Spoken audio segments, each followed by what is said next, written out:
Yay. Okay, so hello, welcome to the first event of the AMD GSA for 2015. For those of you who are new, you should have gotten a welcome to Iowa State email. We are happy to have you here. For those of you who are returning, welcome back. This is when I throw in my pitch for dues. This is a dues paying organization. It's $15 for a year, $10 if you're only on campus for one semester, so it'd be $10 for the two of you. We are planning our next event is in February, and will be Cindy Gould from the Design College talking about integrating art into a career in academia and how she arranges her agenda and how she figures out her inspiration. I'm actually really excited about that. And of course, we have our social event coming up. I'm super excited.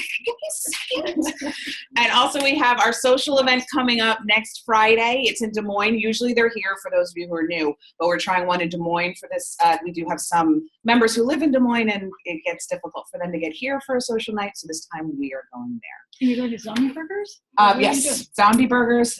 And then Up and Down, which I don't know. I don't know that. Anyway. What is it? At the bar. Oh, it's a bar. Okay. With games like giant Jenga, apparently. Oh, really? Oh, fun.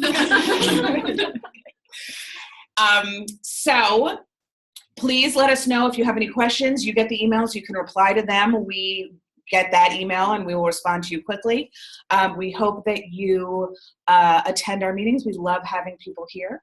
And without further ado, I am now super excited to present Dr. Fiore, who will talk to us about things we should know, because there's so much that gets passed on by word of mouth, by us just talking, which is so useful, obviously. But we realize that it's been a minute since we've had actual guidance. And the Sage Mentor. That's exactly right. Okay. Isn't that how you introduce yourself at the lunch, at that welcome lunch? So, Dr. Fiore. Hi, well, thank you all.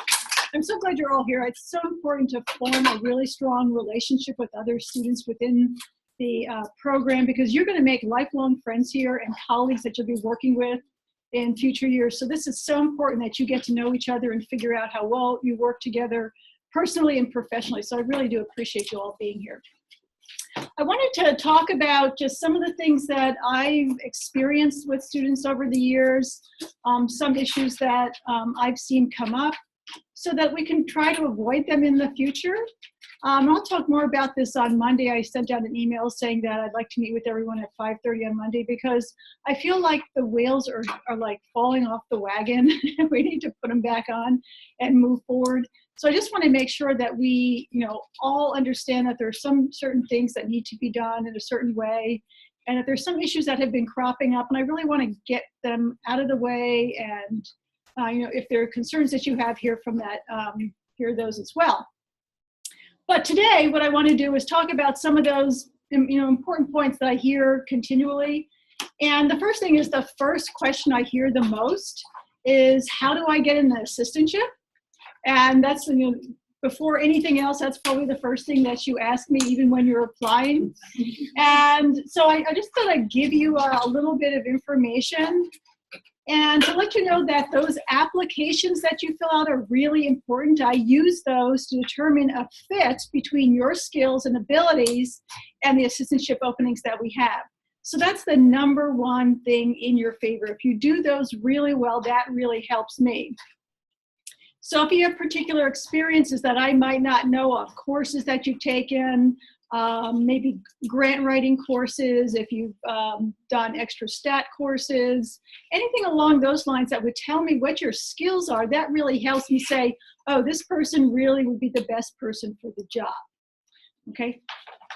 First thing, foremost, that application. And sometimes people don't complete it. It's just like, why would you send it to me incomplete if you really want an assistantship? So give me complete information. And what I really look for is that match between skills and experiences and what we're looking for in that position. So while you all have, great skills in particular areas, what I have to look for is what does this particular faculty person need for that research assistantship or for that teaching assistantship? What's that background experience that you can bring to that? So that's really the most important thing. You all have, valuable skills, but unfortunately, I can't give assistantships to everyone. So I'm looking for the best fit for that particular position. I would suggest that, you think about things that you're doing. Your stat skills become really important. Your writing skills become really important. These are the things that are likely going to be needed for assistantships. So if you're thinking about, should I do anything with this paper I started in class?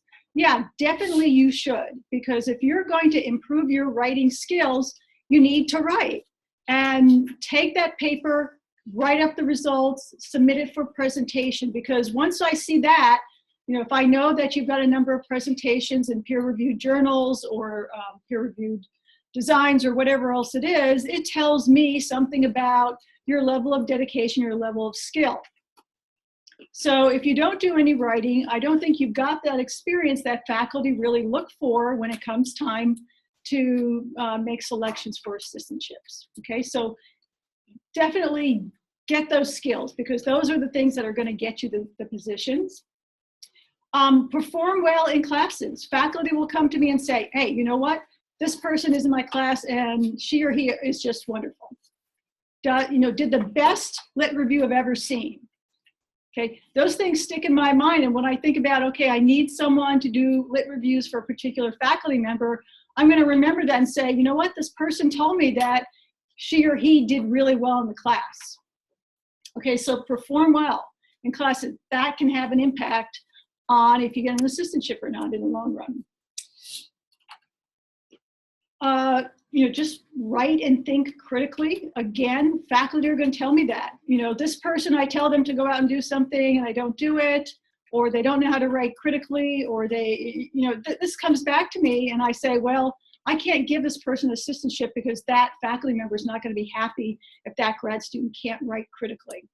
And by that I mean being able to synthesize information and make sense of the literature out there. If a faculty member advises you to do something like, you know what, you really should go out and submit this or write this up or do research in this particular area, do that, because they're telling you that because they're seeing a weakness in your skills. Okay, they're not just saying this because they just like to give commands. They're really trying to help you and think about in the future what you really need to do. So listen to them. I mean, they're really giving you advice that can make it more likely that you get an assistantship. Doesn't mean I can guarantee everyone an assistantship if you do all these things, but these are the things that could help you. And partly it's just personality. Faculty don't want to work with someone where they have to pull things out of them. Faculty want to work with someone where they say it once and you get it. Okay, if they have to ask you over and over again to do something, it's like, why would I want that in my life? I have a choice here between this graduate student where I say, can you do this? And they go out and do it and have it for you the next day, rather than someone where you say, hey, I asked you for this 3 weeks ago and I still haven't seen it. When are you going to get around to it? Okay, so that working personality is really important. Working with faculty, they're going to want to work with people in the same sort of styles that they work. Volunteer your time. I mean, think about being part of the program like you're doing now. That's really important. So I think you're all on the right track there.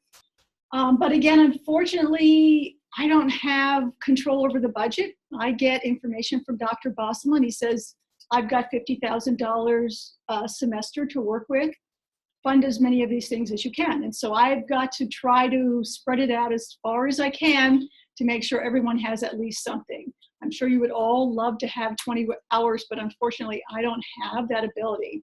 So I'm trying to get as many people supported, at least part-time at 10 hours, so that your tuition is covered and helps you a little bit. Okay, so that brings us on to the idea of losing assistantships. The worst thing to happen is you have one and you don't perform well and you lose it.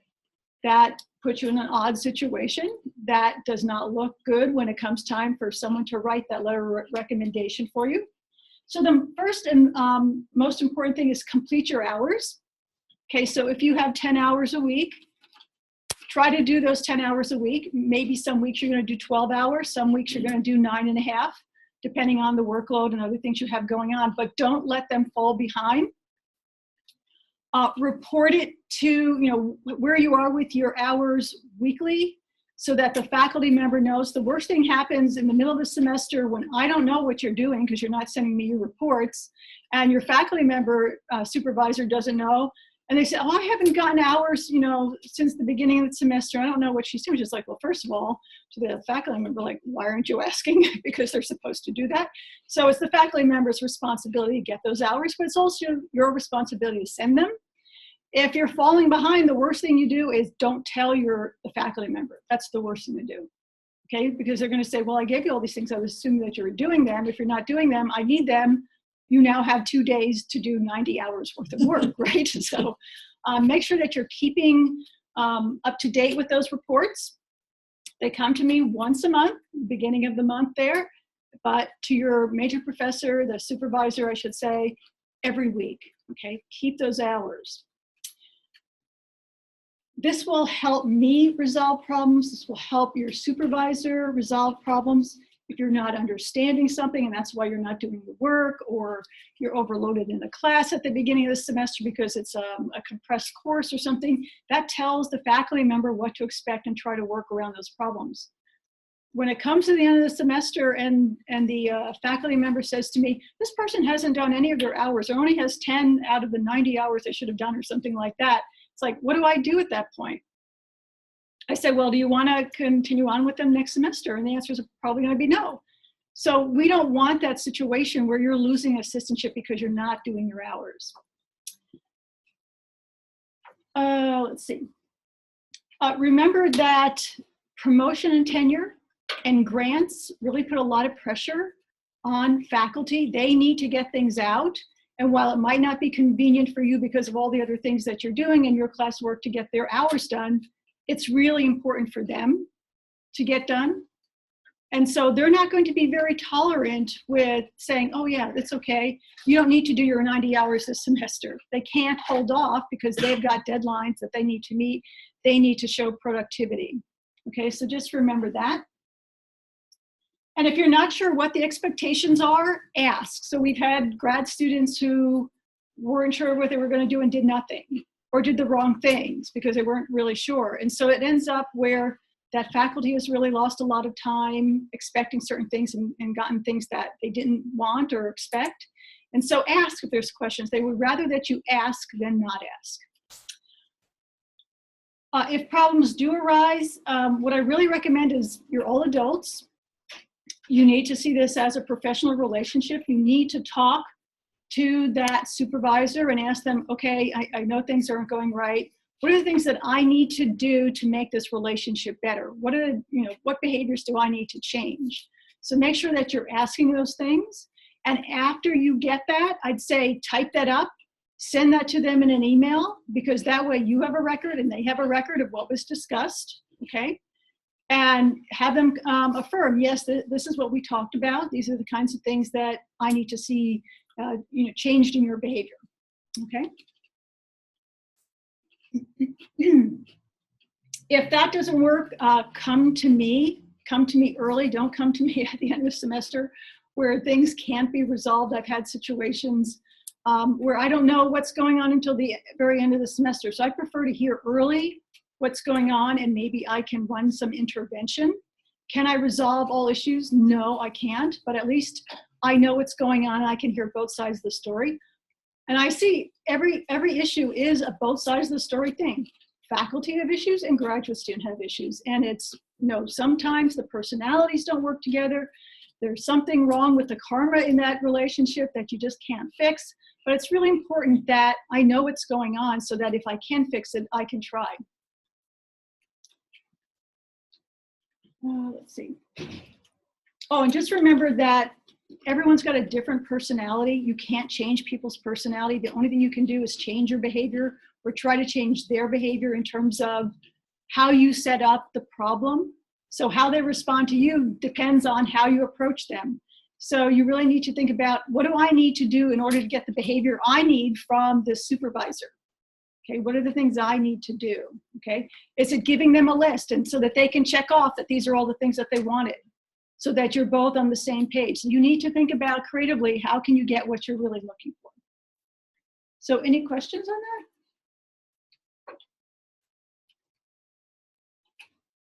that? Okay, I get questions on, how do I choose a major professor? And the time period that you need to do that, particularly if you're a master's student, is that second semester, the middle of the semester when you're registering for the third semester. You should have your major professor selected at that point. You should be forming your program of study, because that program of study needs to be approved by your entire committee. So you don't want to form a program of study in that third semester when you have no chance to take the courses that you're supposed to be taking. Okay, you're going to be sticking around here another year or so. So you want to do that in that second semester. PhD students, we still say the second semester, but we can give you a little bit longer to the end of that second semester to get things figured out. But really, that second semester is the best time to pull together your committee. Also, when you're looking for that major professor, I've had people come to me and cry that, oh, their major professor isn't getting things back to them quickly. I said, well, who's your major professor? Oh, so-and-so. Well, do you know that they've got 14 graduate students? Yeah, well, think about that. 14 graduate students handing them things constantly to get back to you. And I don't know if you know how long it takes to edit something, but if I'm editing a student's work, it might take me an hour a paragraph. So think about how long, or sometimes longer. So think about that. So if you've got 14 students that you're trying to handle, how fast do you think that faculty member can get things back to you, along with all their other responsibilities that they have to do? So think about, maybe I don't want that, the most experienced faculty member. Maybe I want to work with one of those junior faculty members that are newer and have fewer students, because what you're going to find is, if they're really new, they're going to be co-advising with one of those senior faculty members. So you get the novelty and the ingenuity of younger faculty. You get that sage advice of the old faculty together. So I would really say, look at some of those younger, newer faculty as your major professor, because I think with them joining with that senior faculty member just to give guidance to how the whole process works, I think it'll run more smoothly, it'll run faster for you, and you'll get done quicker. Okay, so that's something to consider. And I've heard, some faculty have said to me, well, they don't want to work with so-and-so because their standards are too high. I'm thinking, what, really? So some students are saying, who's the easiest person to work with? Who's going to do most of the work for me? I'm thinking, really? I certainly wouldn't want to work with someone where they're going to do the work for me, because I know when I'm out of here and I have to produce, I don't have the skills I need in order to do it. So think about that. Yeah, it might be harder. And believe me, I've had grad students in tears because I say, you're not meeting the standards. And I could say, oh, it's okay. You'll probably get your degree. But I expect that if I'm working with someone, I'm preparing you to be on your own. So when you're out there, you can write on your own. You know how to do research on your own. You don't have to depend on someone else to do that. So if you're finding, oh, I'm just going to get the nicest faculty, you're really shortchanging yourself. Get someone who's really going to challenge you to be your best and really force you to learn to do what you have to do. Okay, is that frightening? Yes, definitely frightening. Okay. So another question I get a lot is, what courses should I take? And of course, you can always go to the grad student handbook. It'll tell you what your requirements are. So that should be the first thing you always check. I've sent out a list of long-term graduate schedules, and that thing's sort of fluid. It's kind of set in fluffy stone, limestone, sandstone. It's more like a sandstone. So it's like water hits it and it sort of disintegrates. But at least courses are really offered every other year, except for 574. Okay, 510s every fall. 574s every semester, but most courses every other year. So you might think, well, I really don't want to take that course. If I just skip it now, they won't put it on my POS. No, your committee has the right to say, well, you know what? you're doing, say, research in entrepreneurship and you haven't taken 574, you really need to take that. So you need to take it next time it's offered. So just don't think, just because I don't want to take the course, I don't have to, and I'll skirt around it because it's not offered for 2 years. Because I've had students, when I've served on committees, and maybe just because I'm nastier than other people, but I said, you know, I told you 2 years ago you had to take this and you ignored me. I'm going to hold you that you're going to do it. And so they're sticking around here another year to finish that.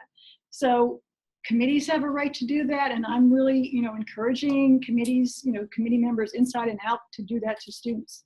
So if you think you need to take that course because it's central to whatever you're doing in your research area, then take it. Don't try to skirt around it. It makes your life so much easier in the long run if you do that. Think about, sure, I can think semester to semester and I can think about my POS, but also think about where do I want to go? Where do I want to be after I get this degree? And begin to look at those position announcements. So I just gave you a couple of position announcements to look at. If you were to go to those, there would be things on there you might not think about, such as, oh, do I need to know particular software in this particular area? Do I need to know, do I need to write grants? You're going to notice that a lot more position announcements are talking about grant writing. How many of you have really thought about, maybe I should take a grant writing course? Okay, so look at what's that end goal? What are those positions calling for? Because they're likely going to shape what courses you take here. Any questions on that? Is that the best way to get grant writing experience, is to take those classes, do you think? Because I did notice that in PFF we go through the listings and they all seem to say external and internal funding experience. Yeah, I think later on, I think I have a couple of examples of courses that you could take related to grant writing. I can see that, so Yeah. that's the best way. Yeah, I think that's the best way, because usually it's being taught by people that have experience doing it. So it's the best way to get that mentorship that you need. Mm-hmm. Oh, okay, thanks. Sure.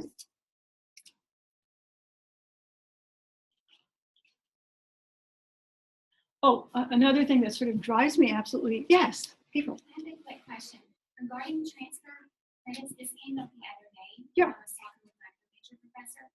When credits transfer, while I was at K-State, I took a class that was in the apparel design department, but it was surface and textile design. Sure. So here at Iowa State, it's offered over the art department instead of within our department. So would something like that still transfer over? Yeah, it should, and I think they probably transferred in as an AMD course rather than an exterior course. It was in it was in your apparel program, or was it in the? It was in the apparel Yeah. program over there. They probably should transfer in as an apparel program course here. Yeah, and that's up to your committee, though. I mean, they can say no, let's consider it outside, but I would say that it's an inside course because that was within your major. So that should transfer in. Okay, so classes can still transfer over for outside credits as well? Yeah, sure. Yeah, so 30 credits from your master's, either inside or outside. It could be stats, methods, something within your major. Those can all be applied to your requirements here, right? So if you've got 3 courses in AMD, think about, okay, can I apply those to the 20 credits that I need?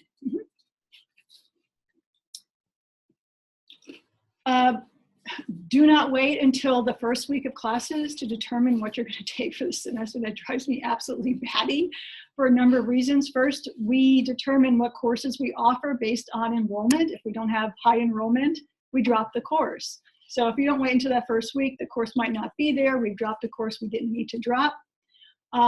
If you take a course and drop it in that first week and then we get below enrollment, we get down to say 3 in a class, I hear from Dr. Bosselman that we have low enrollment. So, you know, it just drives me absolutely batty. You know, in the middle of the semester, you should be registering for courses. So at that time, make those decisions. Now, if you're wondering, well, what's in that course? I've given you a link to get to past syllabi. So you can go there and you can check to see what was offered last time. It might not be exactly the same, but at least you can have some sort of idea of what's going to be covered and what the requirements are for that course. and trust faculty that we're trying to think about long-term for you.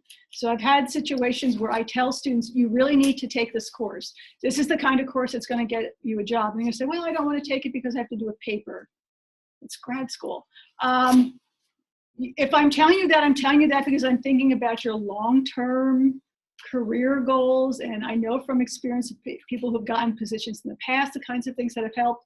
So trust those people that are giving you advice. Any questions on that? Have you ever had bad advice from a faculty member to take a course? Oh, Sarah, and yeah, I'm thinking, well, yes. I've got overwhelming advice. You should take this and this and this and this and this and this and this, and then, you know, Okay. there are only so many classes you can take in a semester. Yeah. But they were all good suggestions. Yeah. So was it really up to you to figure out which ones you wanted to take, or? Actually, I did get bad advice, but it wasn't, they just didn't know. They suggested that I take an AMD class that's only offered every other year and hold on my statistics. Oh. But I knew I had to take my statistics because I had to take it, and I needed to do it while the first statistics was still fresh. Oh, good idea. Yes. But they were very stressed very heavily that I should not do that.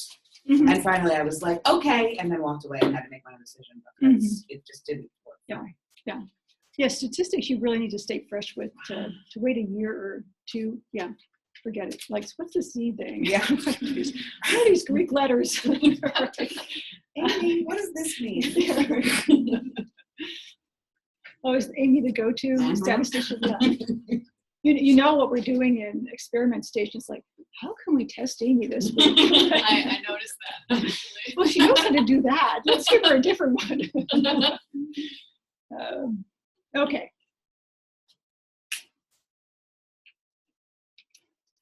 What if you're not doing well in a course? Again, this really helps me if you sort of follow the simple advice.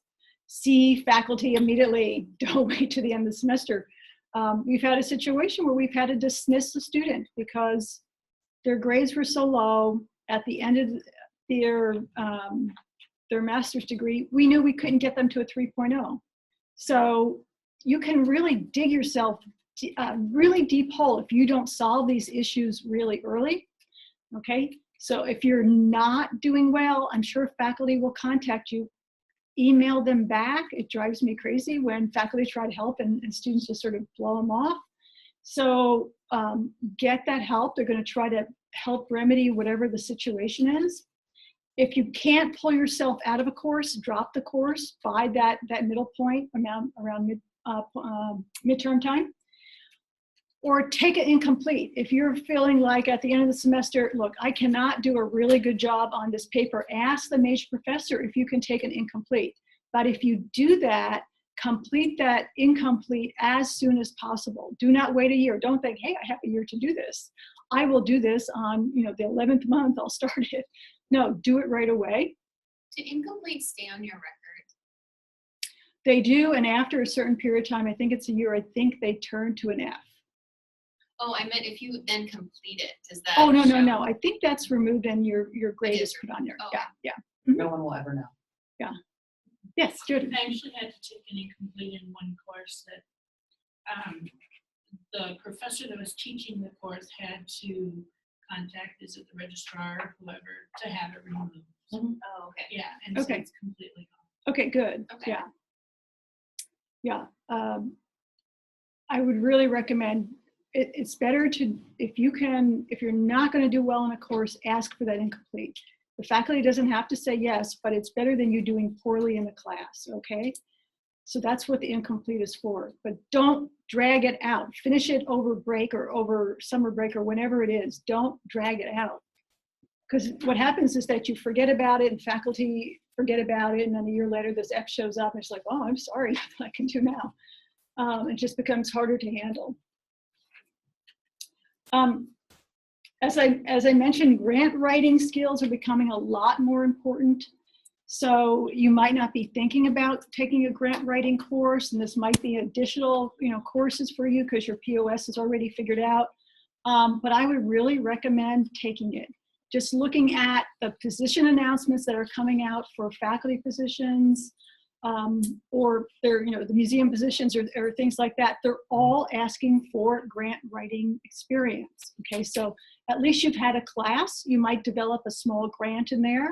That would be really helpful and might give you a competitive edge over other people that are applying for that position.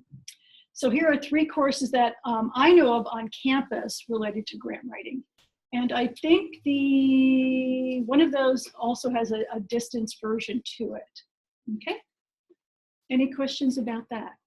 Is there one you recommend over the others, or are they all kind of equally good? Well, I think 608, the grant writing for research, I think that's being taught by Dan Russell, and he's just fantastic. Yeah, so I would, he's got great experience in terms of grant writing. I'm not sure who's teaching the English. I don't think the English is probably as relevant as probably the HDFS is. I think the English is a little bit sort of broader in scope, but I've heard good things about all of them. I've had students take all the courses and found them to be helpful. Okay. What about those like one-day workshops? Any experience, yeah, I say, any experience you can get, I get it. Sometimes faculty go to full-day workshops and they have manuals that they use, perhaps those, they can be shared. You might just want to ask your major professor if they've ever done that, if there's a manual that you could look at just to get a sense of what they learned in that. So any way you can get that information is really valuable. Another thing that I think you're going to see a lot more of is development of computer technology skills. So looking at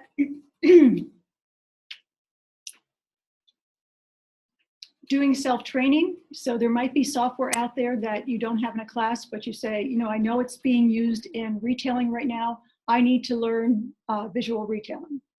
Or it's being used right now in design. I need to use this new cutter or whatever else it is.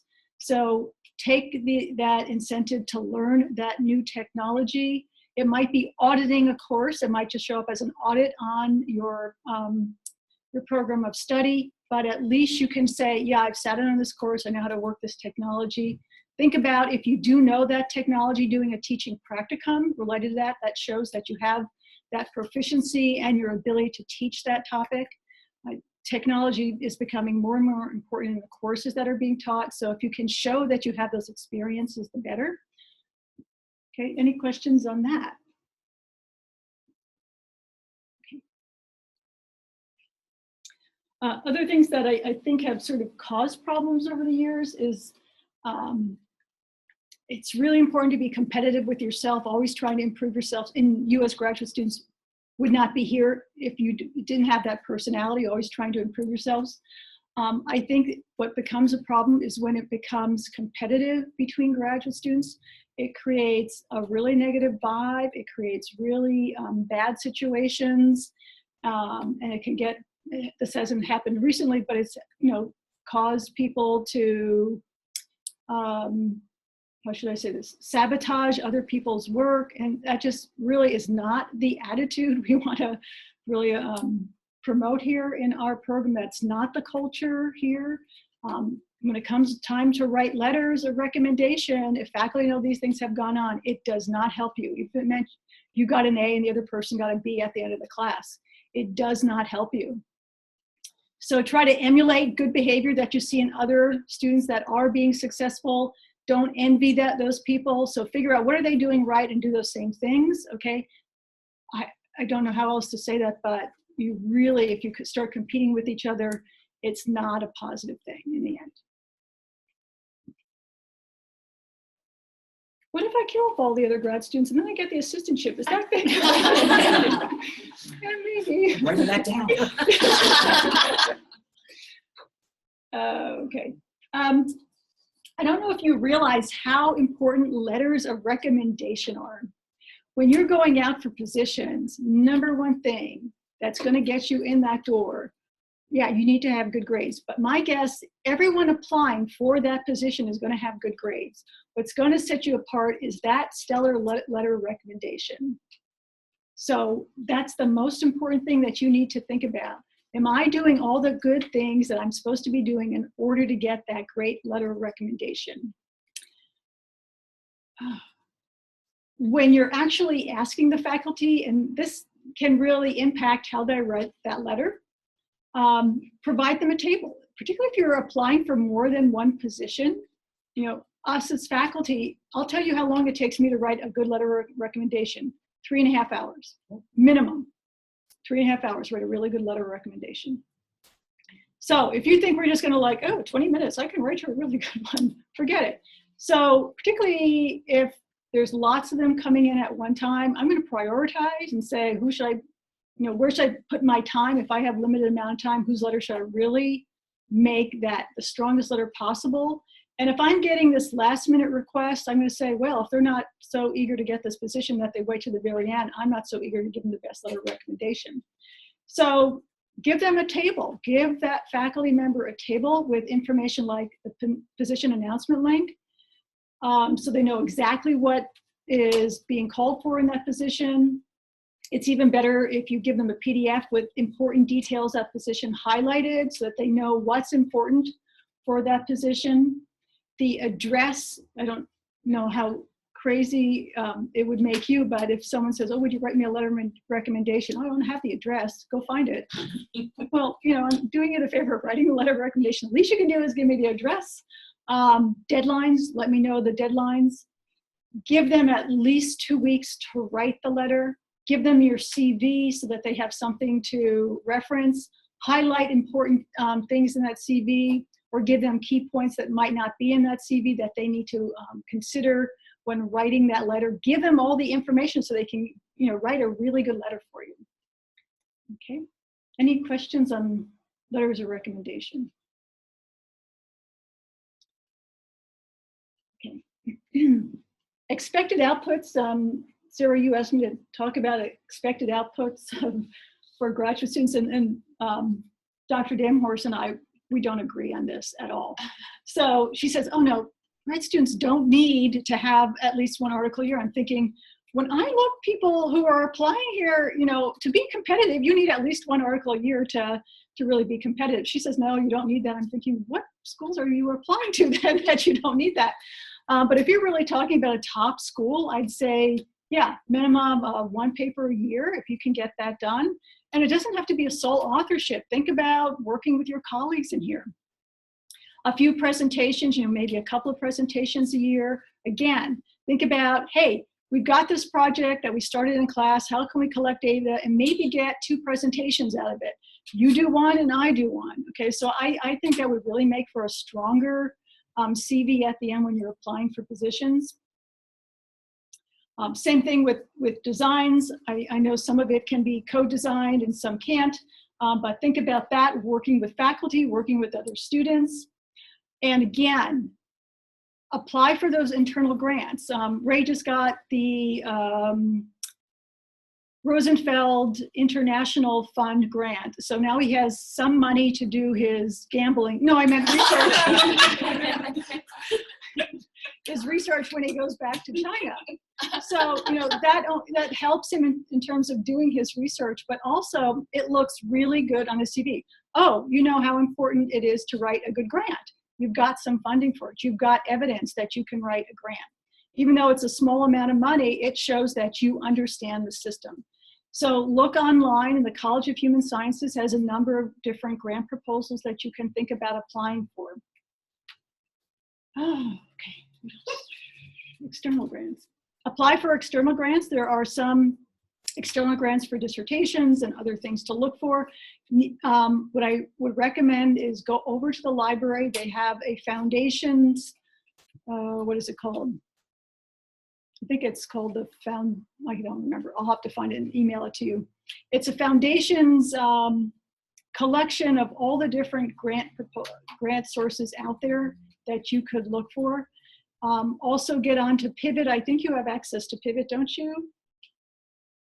Does Pivot sound familiar? To me, but only because Dr. Neem set me up with it because of my assistantship. Okay. So could you explain it? Pivot is an online source where it's a searchable database for different funding sources. So I believe grad students would have access to that. We do. Okay.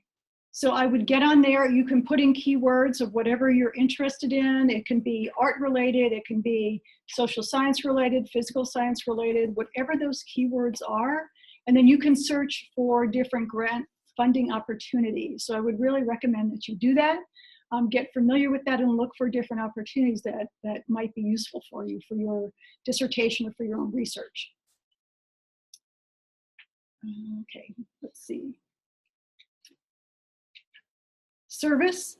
I'll tell you when people apply here, if they have a really good research program and I see no service, I think, oh, I understand the kind of person this is. This is the kind of person that just goes off, sits in a corner, does their own research, and doesn't collaborate with anyone or contribute to the department. That's not the culture of Iowa State. Maybe it's the culture someplace else. But that really lowers that person's ranking in my eyes, because I think I'm not looking for someone where they're just doing their own thing and they're not seeing this as really, we all have, you know, an oar to row here. So I look for service when it comes time for reviewing grad students for positions, for faculty positions. Teaching experiences, as I said, not everyone can have an assistantship, but think about doing a teaching practicum. Do more than one. Okay, I know some of you have done that already, which is really fantastic. Do those things. I know Jen has done some really great things with pop-up, working with students. So those are really great experiences because they're going to look for that idea that, yeah, you can teach and that you have some sort of experience, and we're not just going to throw you into a class blind and hope that you know what you're doing. So it's really important to do a lot more of those 670A practicums, or B if you're in hospitality management. Industry experience, if you have nothing to do in the summer, yeah. Do a 570A practicum, work with industry, okay? Any experience that you have in terms of industry is really going to be helpful for you, looking for even faculty positions. They're looking for people with industry experience as well as that PhD. Okay, any questions about other expectations or outputs? Okay, and I'm always thinking, yeah, Judy. Okay, so I've not heard of this Asian 570A. Oh. Is it a class, do they help you find an industry to work with, or what is it? No, it's usually grad students have to do their own seeking of internships. I would recommend that you talk to Ann T. She's got lots of connections with industry. Talk to fellow grad students. Ray worked with one of our past grad students who had connections to the advertising fund, Advertising Research Foundation. So it was helpful for that past graduate student to introduce Ray to that agency. So do a little bit of networking to find those positions. But Ann T knows everybody. She is like the glue of the industry. She knows everybody and everything. So she's very eager to to help you and provide you with some insight. Thank you. You might know some people, Ling. Yeah. Yeah. So Some, yeah, especially for intimate apparel. So if you want to do intimate apparel, I know you all want to do cute little undies, right? Yeah. For research on. Quilted under. Yeah.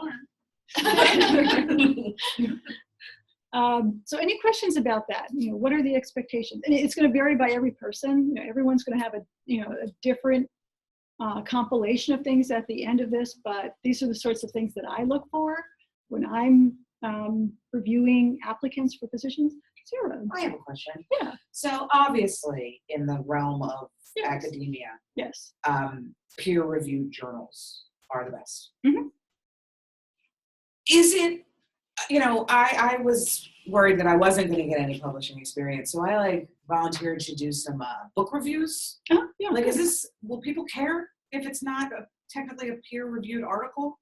I did some encyclopedia entries. Yeah, I think they will. I think that shows that you have writing ability. I think they're going to, of course, say, is it peer-reviewed or not peer-reviewed, and weight the peer-reviewed higher, but at least you're doing something to show that you have some things out there. Are you really not seeing any possibility of doing any peer-reviewed journal articles, or? One, Okay. it will be published, actually. Okay. Oh, good. Great. I was waiting to send it until it was actually published, because it's online now, but it's not actually in hard copy yet. Oh, I got published off the fashion and last year was communication up at University of Minnesota. oh, okay. Kim Johnson was editing a special Oh, good. issue, and Yeah, great. it was great. Yeah, fantastic. But no, the being published is the thing I'm the most worried about. Mhm, mhm. The thing I'm the most concerned. Well, now I'm very concerned about grant writing. So thank Right. Yeah. Well, you're welcome. Yeah. But Have I made everyone panic? Good. But you've also done some things professionally, which probably would weigh, if you're looking at a theater department, the fact that you've got such great experiences. I'm sure they're going to weigh those heavily, aren't they?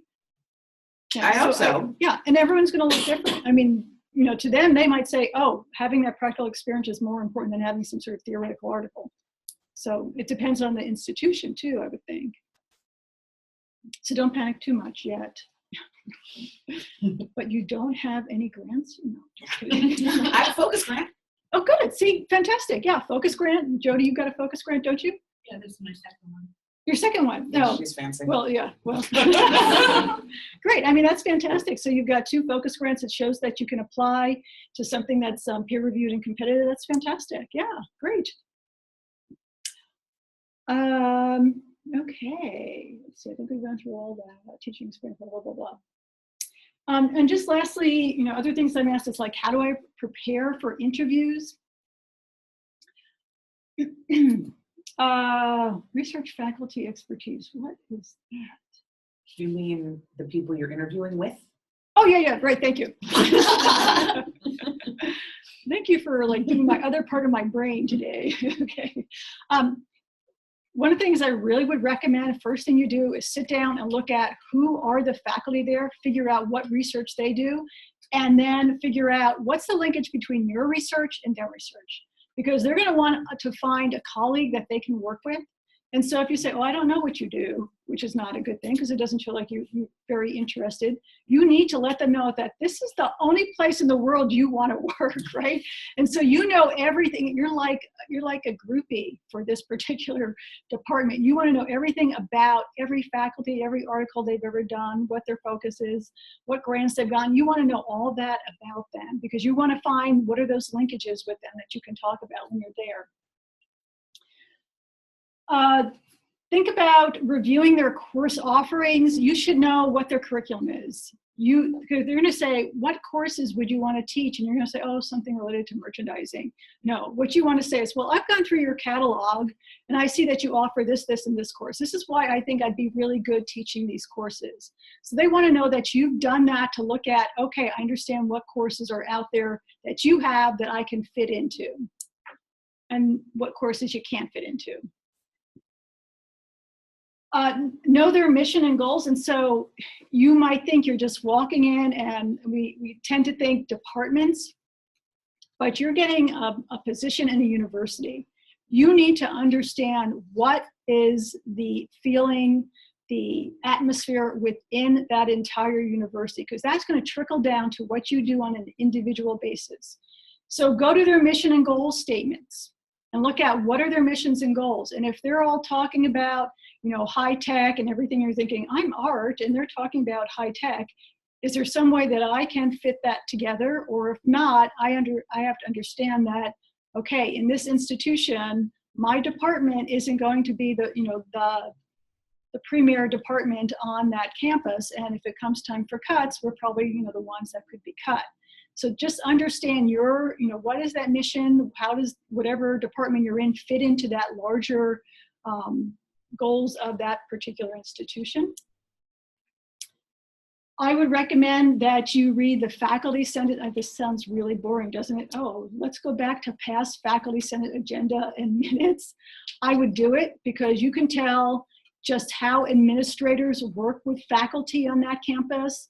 And sometimes you're going to walk into a situation where administrators and faculty do not get along and it becomes internal strife. And you're spending a lot of time and anguish dealing with those sort of issues. So you want to make sure that the administrators in that particular institution value faculty and listen to faculty, and there isn't that internal problem going on. Look at, sure. And so don't apply? Well, you can apply, and if, as last resort, or if you have a choice between two, I think that should be something to consider.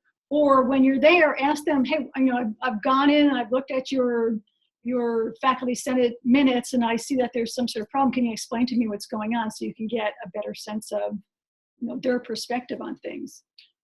Actually, so are these things you should look at before you apply, or? Oh no, I would, even if oh look, Jiyoung wants a letter of recommendation. I primed her to do that.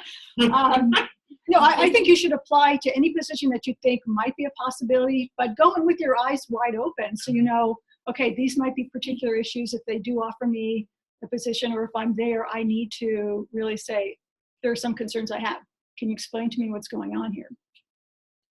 I mean, it might mean you have to take a job in an institution where there are some issues that aren't the best, but you need to be prepared that that's what you're going to face. Promotion and tenure documents. Look at their promotion and tenure documents to know what's required. Also, when you're there, ask them percentages. What percentage of faculty who have come up for promotion and tenure have been awarded promotion and tenure? If it's, 2% have gotten them, you think, okay, this is not the place for me for the long term. There are some institutions where your own department is your worst enemy, where it's like trying to jump through a flaming hoop in order to get promotion and tenure. So knowing that, people aren't successful getting promotion and tenure in this institution can tell you something about what you're walking into.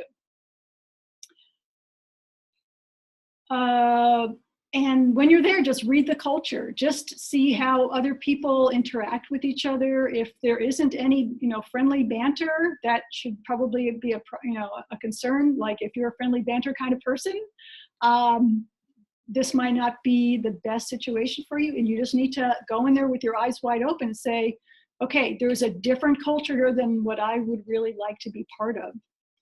Hopefully when people come here, they can see that faculty get along, and people banter, and they have a nice conversation when they're out for dinner. And so we just hope that they know that this is a culture where we really like each other.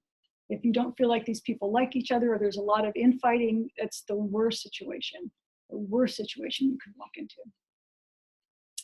I didn't include this on what I sent to you previously, but internal funding for seed grants, look and ask them what funding there is for internal seed grants, because this is what's going to get your research program off the ground. So there will be seed grant money so that you can do that initial research that gives you the data that then you can apply for larger grants externally. So ask them to see what's there, okay? You can probably get onto their websites and just search that seed grants or internal funding or whatever and see what's out there. Okay. Any questions? That's all I know. I mean, I have nothing else to give you. So don't ask me a hard question. So my role was to scare you. Did I do that? Yes. Okay. To give you some insight into things to think about. Okay, good. I mean, you're all doing well. You're all, I have no concerns about anyone in here, so that's really good. So any questions? No. I asked mine as well. Oh, I had one, sorry. Yeah. You mentioned not to pick faculty who are busy. How do we know how many students a faculty member already has? You can ask them. Oh, Mm-hmm. Yeah, right. that's so easy. Yeah, I mean, I might know, but I might not know. Who, sometimes faculty take on students that I don't know about. Yeah, but I would say I would ask them and ask them, I know how many students have you been working with? Would you be able to take on one more? Or this? And I would let them know, this is my schedule of moving through the program. Would this be a problem, to get things back to me quickly within a week or so, or 2 weeks, so I can stay on schedule? Oh yeah, how should that initial conversation look like? Just asking about that mentor if they're interested in should you have plans and say this is what I'm thinking for my dissertation, and just how does that go? Yeah, I think what I would do is probably say, I looked at your CV and I noticed that you do this sort of research and I'm interested in this topic. And so I think my interests fit best with your expertise. And, you can talk to them a little bit, and you're not going to have your proposal like, let me whip out my proposal for you. Yes, right. But you can probably talk about the kinds of variables or the kinds of research methods you like to do, and present it that way. And you might have particular variables that you want to talk about. I know in your research you use this variable. I think it relates to this project that I'm also doing. But there are other things that you're going to add in with your POS committee and everyone else giving input.